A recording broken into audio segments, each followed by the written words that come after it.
સમાચારોમાં વાત કરીએ તો રાજકોટમાં ઈડીની ટીમ દ્વારા દરોડા પાડવામાં આવ્યા। સરકારી નોકરીના નામે ઠગાઈને લઈ ઈડીના દરોડા।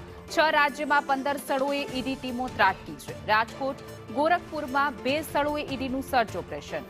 ઇલાહાબાદ અને લખનૌમાં પણ એક સ્થળે ઈડીના દરોડા છે।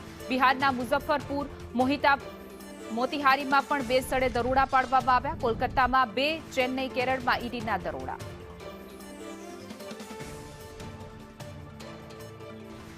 વધુ વિગતો સાથે અમારા સંવાદદાતા પ્રતિક જોડાઈ ગયા છે। પ્રતિક, ઈડીની કાર્યવાહી અત્યાર સુધીમાં શું અપડેટ?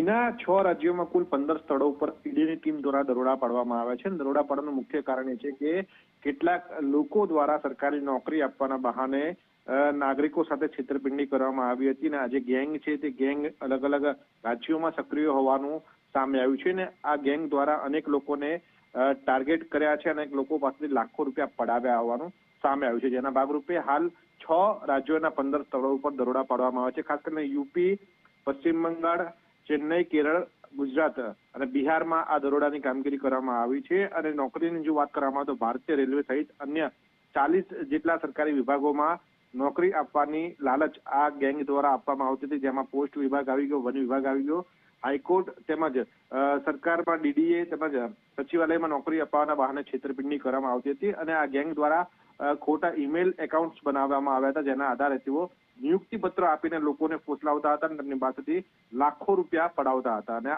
આ જે ગેંગ છે તેમના કનેક્શન આ 6 રાજ્યોમાં સામે આવ્યા છે, જેના ભાગરૂપે આ 6 રાજ્યોમાં હાલ તપાસની કામગીરી કરવામાં આવી રહી છે। જી પ્રતિક, સમગ્ર માહિતી આપવા બદલ આપનો આભાર।